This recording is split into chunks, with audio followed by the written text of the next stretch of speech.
Hi, hello students. Welcome back to SEMS Grade 9 Online Classes. Dear students, today let us discuss some separating methods of components from its mixtures. In that chapter is matter around as pure. Dear students, already you know what is the meaning of mixtures. Is it right? Mixture is the combination of two or more substances, or it is some mixture of many substances. Naturally it is not a pure, it is a impure substance. To get a pure substances or to get a pure components from its mixture, we have to use some separating methods like heterogeneous mixture. To separate the components from its heterogeneous mixture, we have to use some separating methods like hand picking, sieving and filtration, magnetism. These are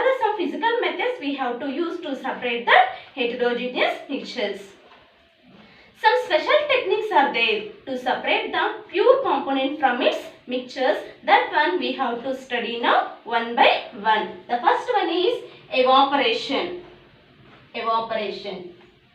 Evaporation, already you know its meaning. Is it right? In the previous class, what is mean by evaporation? It is the process of conversion of liquid form into gaseous form due to the heat. That is the process of evaporation. Evaporation is the process of conversion of from solid state into it is the process of evaporation of from liquid state into gaseous state. Liquid state into gaseous state in the presence of heat or temperature. That is called evaporation. Through this method, what are the components we will separate from that mixtures? Let's see now. It is the one type of separation method. Evaporation is the one type of separation method. To separate, it is used to separate colored component from its blue ink or red ink or another some inks or colored component, that is a dye from its water. Dye from its water. How can we separate that colored component from its solvent? Let's see now. Yes students, we have to take one beaker. We have to take one beaker and fill it off of that beaker water. Then close on that mouth of beaker with the help of watch glass. It is the watch glass. Now put 2 to 3 drops of ink, that may be blue ink or red ink or some other color inks. 2 to 3 drops of ink we have to put on that watch glass. Now heat with the help of lamp. For that beaker we have to heat. Should not heat directly to that ink. Due to the heat, this one gets evaporates. Which one? What is the solvent present in that ink? That is gets evaporates, and continue the heating. Continue by giving heat. These color components stay there only. Where? On the watch glass only it stay. And what is the liquid? Liquid is there, or what is the solvent is there, that gets evaporate. Like that we can separate the colored component from its solvent. Like that, through the evaporation technique we can separate the volatile component from its non-volatile component. This is the technique to separate the colored component from its blue ink or red ink or some other inks. The next technique we'll see about centrifugation.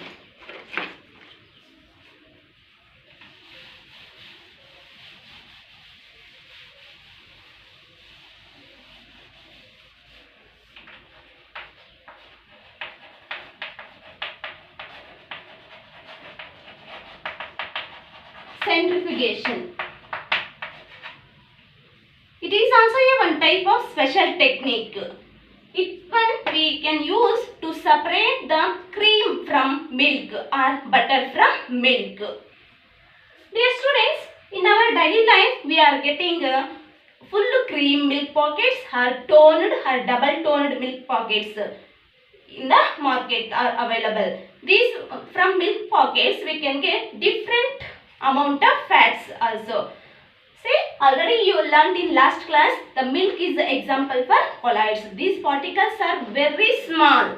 Is it right? We can't separate through the filtration method. We have to use centrifugation to separate the milk particles or some other fat item from the milk.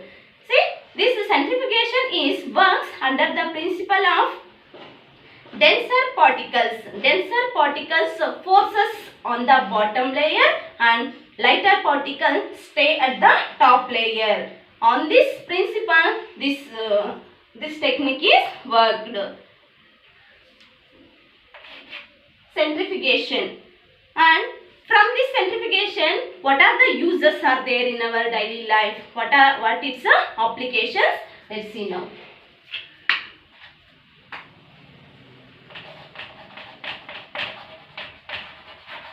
Applications. What are the applications are there from this centrifugation? To separate the butter from its milk.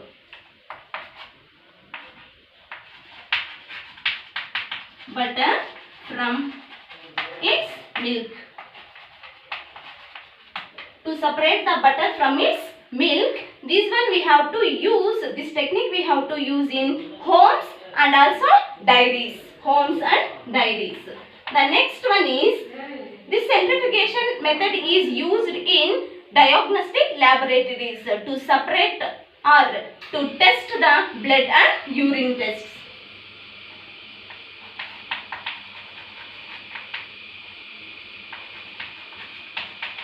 Diagnostic laboratories. Laboratories to test blood and urine tests. And this centrifugation technique is used in washing machines also to squeeze out the water from its wet clothes.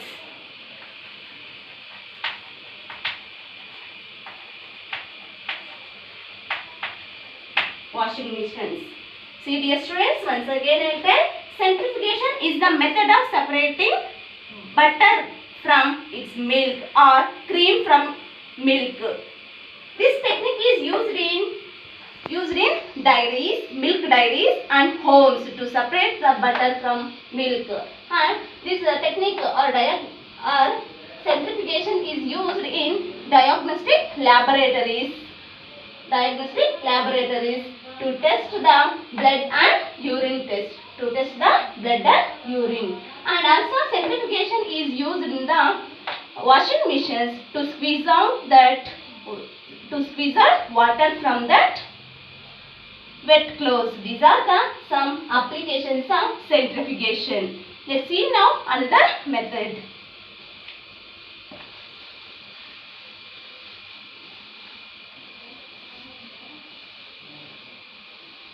Third one is separating funnel method.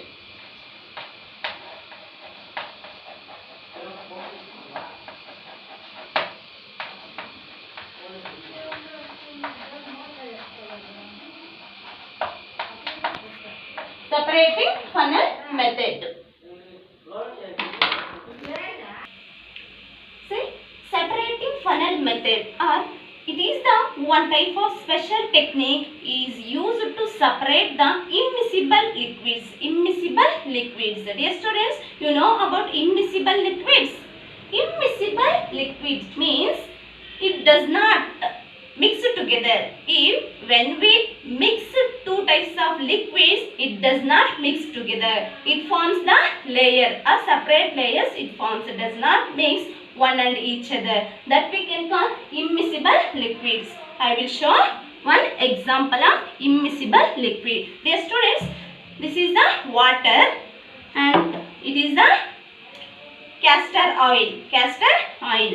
Now, I will pour castor oil to that water. See how that layers will form. See?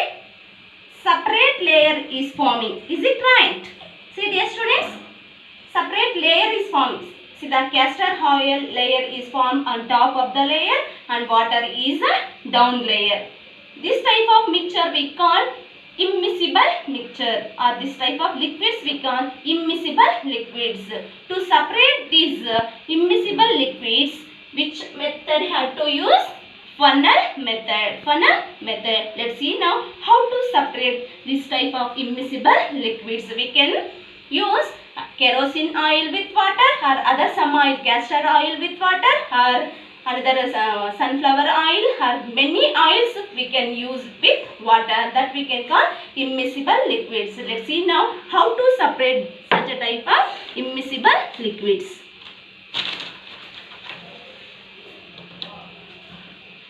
To separate such a type of immiscible liquids, we have to take separating funnel. See dear students, here I have written separating funnel diagram. This is the separating funnel, and here this is the stopcock. Stopcock. Here first we have to take mixture of kerosene and water. Here I have taken kerosene and water. Now I shown that is the castor oil and water. Here I have taken kerosene and water. That mixture we have to take into that separating funnel, and now it's leave sometime undisturbed till it forms that layers of separating layers. It will form kerosene oil layer, it will form, and water layer also it's formed. Now you have to open that stopcock, and this down layer, that is a water, will leaves out or comes down through that stopcock. And when it is reaches to that, which one? Kerosene oil layer, when it is reaches to that stopcock, you have to close that stopcock. Like that we can separate water and kerosene. From this funnel method we can separate that immiscible liquids. Dear students, you know now about three techniques of separating methods, that are evaporation technique, and centrifugation, and also funnel method. These are the three methods we can use to separate immiscible liquid. Is used to separate immiscible liquid, that is funnel method, and we use to separate butter from its milk, we are using that centrifugation method, and to use to separate that colored component from its water, that we can use evaporation technique. Some other techniques are there that we'll see in the next class.